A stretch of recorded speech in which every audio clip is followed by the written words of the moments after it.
Hey guys, welcome back to another video. In this video we're going to be doing a intake manifold clean on my 3.2 litre Mitsubishi Triton.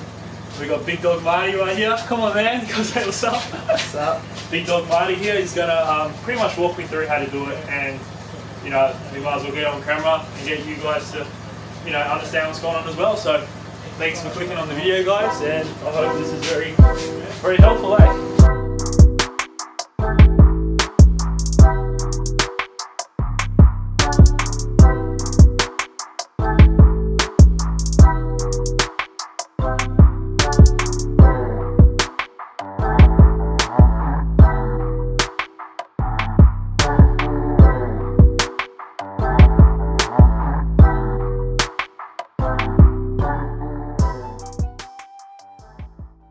First thing you do is there's a cover plate for the engine bay, I guess, yeah? It's got 4 bolts on it, so 1, 2, 3, 4. Get those 4 off and then we'll go from there.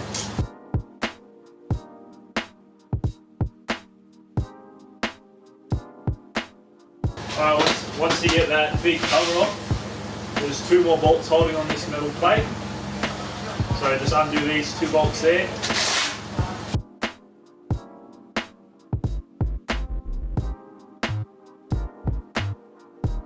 So we're going to get this EGR pipe off. We've just undone these 2 bolts here. They're coming off. 2 bolts on the back of this. So there's one there on the tip of my finger. And there's another one obviously directly opposite of it.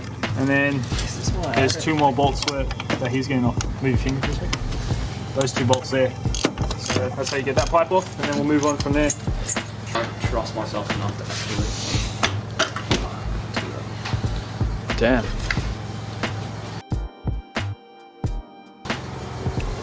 So that's that pipe off. So what are we doing? We're taking the EGR off itself. Yep. And that's just those 4 bolts that's on top of it? Yeah.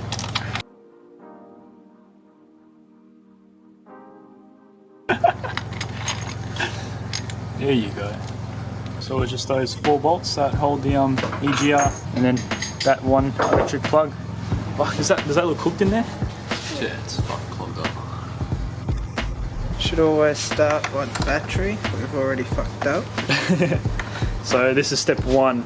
Just take the battery out. Step 1 is disconnect the earth first, because it's the last one to finish the cycle on the power. Always sit a battery on something, not on cold ground, otherwise it'll fuck the battery. So once you get the battery out, the battery box out, Marty's just taken off this intercooler pipe now. So yeah, get the pipe out. There we go. Got it. Oh yeah, throw a rag in there, eh? Now we have the fun task of releasing all the wires off the top of the thing.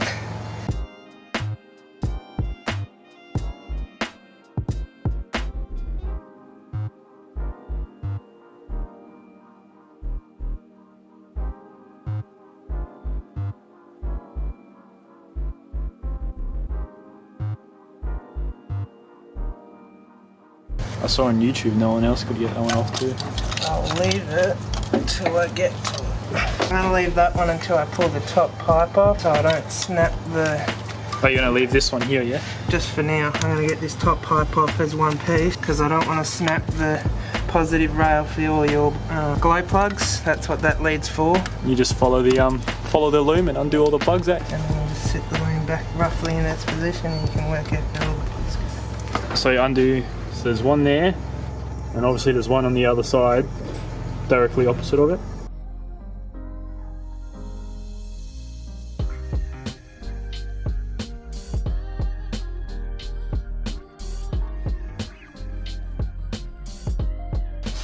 Alright, so those 2 bolts there that we showed you, they're off now. What are you taking off now?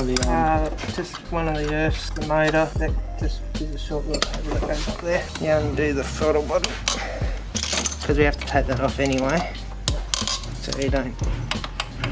So they just, what, 4 bolts all around? Yeah.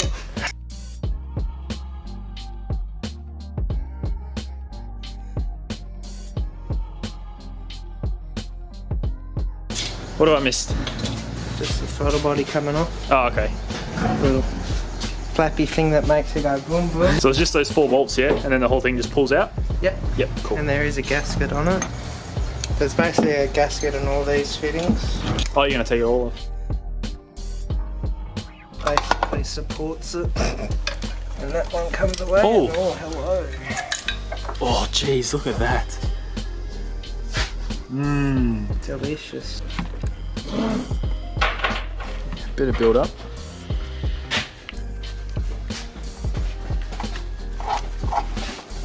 Oh, you're just holding it so it doesn't It doesn't snap it in half, and then we're in a straw.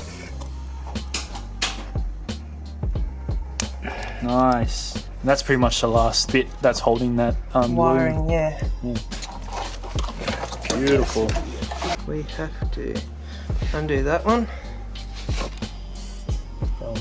which is a bolt goes through, and there's a banjo washer between the bolt and the fitting. I think there's actually two for memory. They basically undo all of these along here and pull them off, and then keep them in an order so you know which pipe goes where.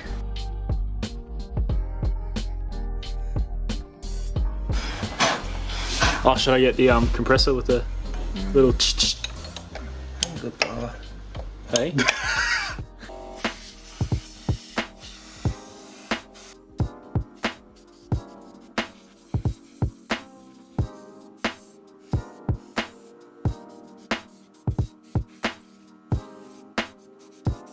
Yep, so that $20 spanner worked a treat. It's doing its job. Beautiful! Small spanner. Oh, that's the sound you don't want to hear. It's a small one. So how many are you taking off? So you got to take all. 1, 2, 3, 4, 5, 6, and there's 2 bolts that hold it to the intake pipe. Oh yeah, down the bottom or something. Yeah. So you've undone all those, and you've undone all these ones too. Now you're just unbolting those 4. That'll just pull out, yeah. So when was it choking? Just on cold startup? Cold start up, first and second gear, at about 2,000 to 3,000 RPM.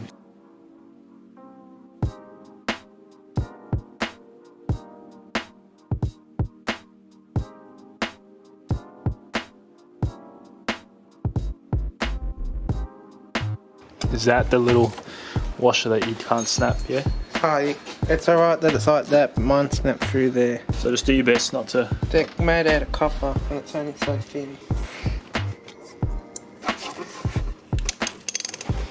What size was that? 12. So 1 bolt there, Got it. and then another 12 there.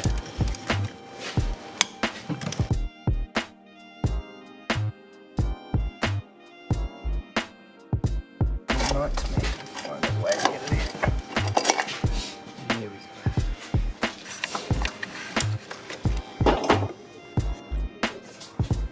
go. Yep, so that one there.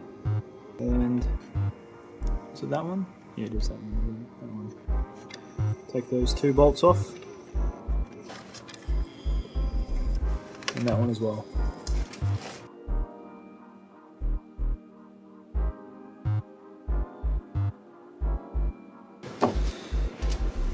This one can come off. Which one? Oh yeah, Vacuum on. that one there. So there's a bolt under there, is it? Yeah. What is it, a 12 It goes, there's 2 12 mils that hold to this part of the fuel, which is, we gotta undo that later anyway. But this fuel thing connects to the bottom of the intake. And it's a 12 mil bolt, is it? 2 12 mils. So you're literally just following this line here, yeah? Yeah, so that goes to there. And there's 2 bolts along that line that's underneath the intake Yeah. manifold. That actually holds it to the intake manifold. Yeah. That's where I stuffed up last time. So you're gonna undo all the ones with springs on them, eh? Yeah. So 4 up the top, and then 4 down the bottom, I'm guessing? 5 at the top. 1 back there. Is there 1 back there? That's the one. Oh, she. There's 3 back there that are a pain in the ass to get to. That's where I Might be leave alright, them for yeah. other people to get to.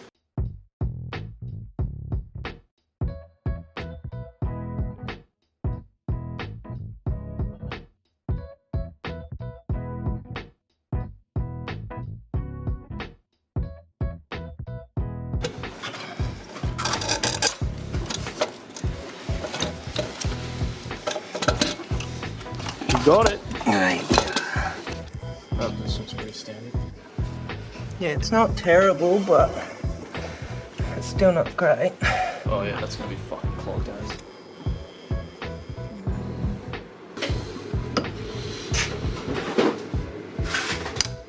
Got him.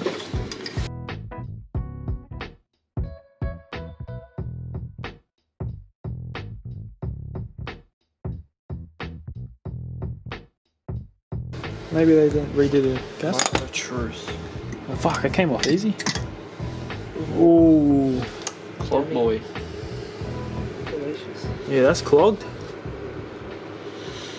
Just a little bit. Just a little bit. Dude, look how thick the layer is. Yeah, look how fucked this butterfly valve is. No, they don't shut all the way. I know, but like, look how fucking thick they are. You can take them out. Do you have a new gasket for this, yeah? It's not my first for firing.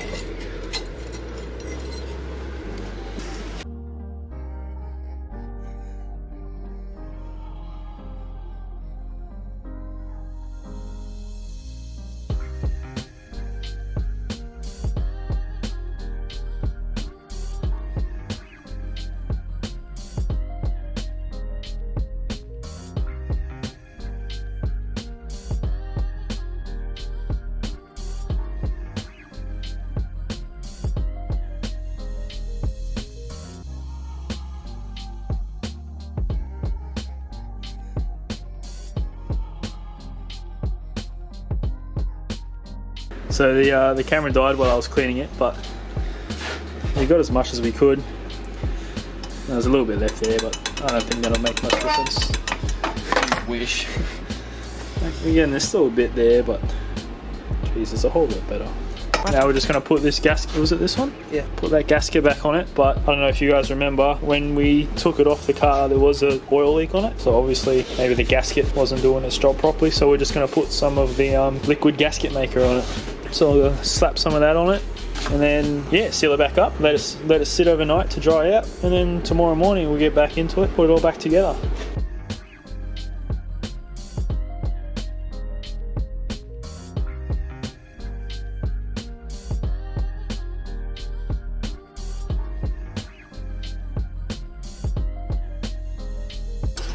Now, I've just done all this up, starting from the centre and working my way out. So you evenly do the gasket up all the way along. Now I've done all them up by hand. So what did you do? Did you start off?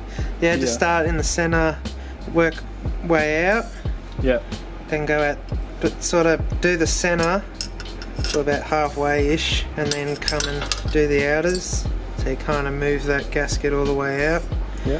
Especially because we put the goo, so it kind of just helps spread it. And we will see you guys tomorrow. Peace So- on the streets. Well, I don't need this, so I can basically nearly break it. Alright, we're back here at day 2. Mighty's just getting that gasket off. We've got a new one already. Today we'll be slapping it back together, starting it up, driving it, and seeing if it feels any different. That's the old gasket there. These are a one-time use gasket. Picked this up from Repco for 150 bucks. New gasket is on. Now we're just sitting the intake manifold back in. Now just putting these bolts back to where they belong. So Marty's just got the bolt sitting inside of the socket and an extension on it, and that's how he's getting those nuts onto those bolts, because you kind of got to put pressure against the spring to get it on. So when you take these bolts off, there's pretty much like 3 components. There's the bolt, and then the spring, and then there's this little washer, and you want the smaller end of the washer to go into the head, so like the spring sits inside of that washer. I'll show you. See how it sits in there? And sometimes the actual stud will come out too. Well, when I say stud, you know what I mean, that bit there. This is the smaller socket, so it's a lot thinner, and we just put a bit of electrical tape on it to stop it from falling out. Marty's going to give a crack and getting in that one at the very back, the one that's difficult to get to. It looks like he got it. Did you get it? Yep. Yep. So that's all of the 10 bolts and springs and washers on. They've all just started. We haven't tightened any yet. So now Marty's going to start tightening up from the center. So 1, 2, and he's going to work his way out. 3, 4, 5, 6, 7, 8, and then 9, 10. So that's our tightening procedure. And then, yeah, that should be the intake bolted on.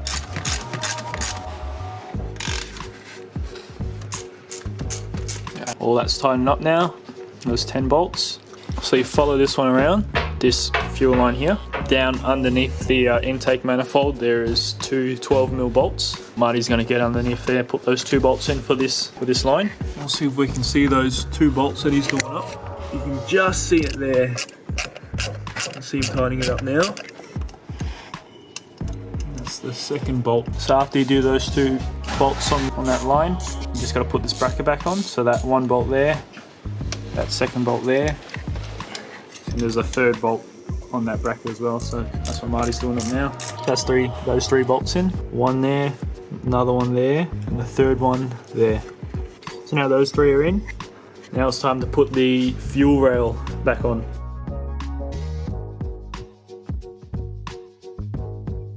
And what mounts this? Just those 2 bolts, does it? It goes through there into there.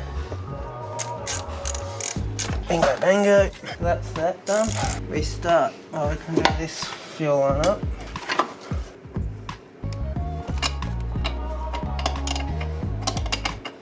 The end of the fuel rail, there's this bolt. Well, it's not a bolt. I'm not a mechanic, so I don't know what it actually is, but it's got, see that, if you can see it. Yeah, I can see it there. Hole that allows the fuel to come through, but you need a banjo washer on each side of this pipe. It's not just a normal washer, it's actually a copper washer. It's called banjo washer, I found out. I don't know why they call it banjo washer. It definitely does not look like a banjo. So it just needs that copper washer on each side of that fuel line. Just plug that 1 plug there back in, and that clip back onto that bracket.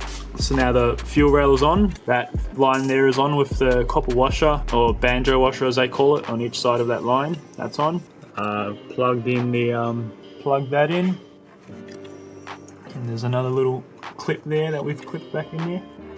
Now we're up to putting the injector lines back on.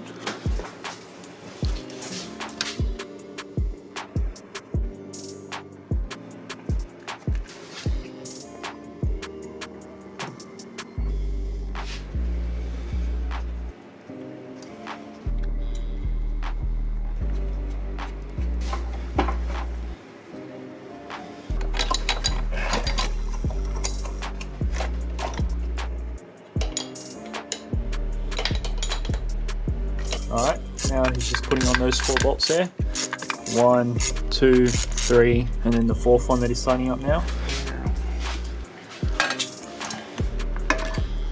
So there's a gasket, and there's the 2, what are they, 12mm bolts? Yeah, and 1 short one, which the short one goes here.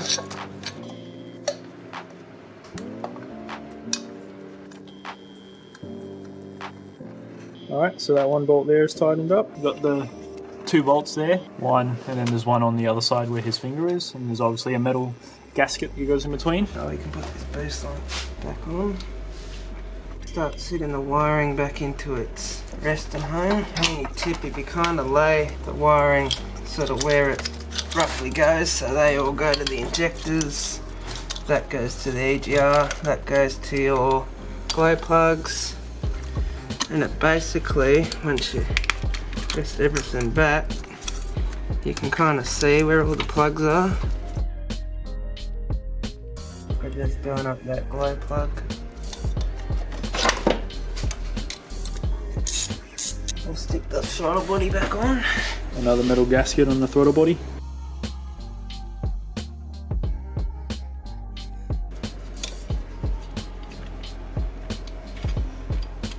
Especially with a bolt this side, you'll snap it in half and then... So the throttle body's all on now. Don't do those bolts up too aggressively tight because they are only a little M10 bolt. Now he's just putting on that earth cable there. Goes into that bolt there. Bingo, bango. Putting the EGR back on.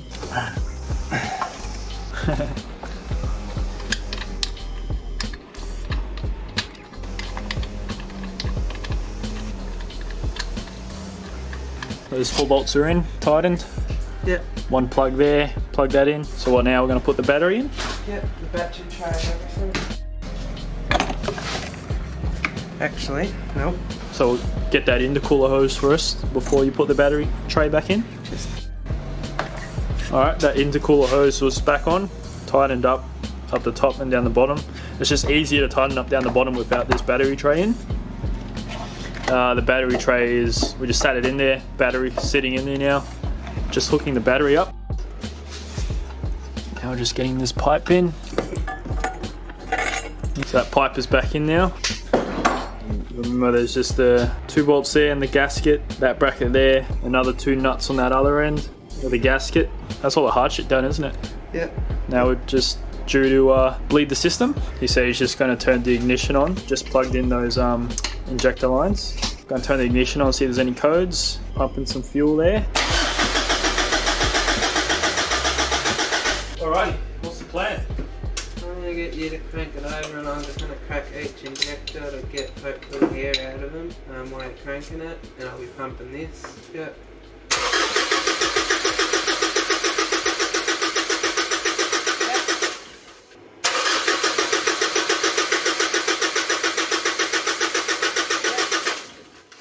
Yep, crank.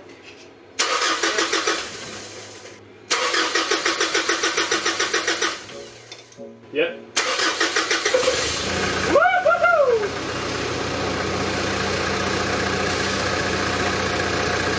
So what we just did there is we bled all the fuel lines for the injectors because you've taken them all off, so there's all air in the system. So what we do is, Josh was in the car cranking it, which I've got fuel up into the system first. It may take a couple of times because you'll have fuel at the airfield, fuel still there because you've got fuel there. But from we've taken all the fuel rail off, so we had to bleed all the lines, which you come to each nut at each injector. While Josh is cranking it, I cracked them all till we got fuel coming out, then cracked them back tight, so it stopped.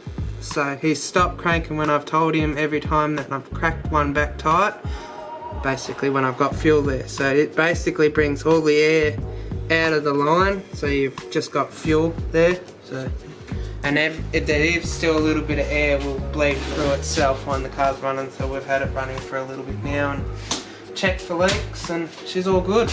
Sweet.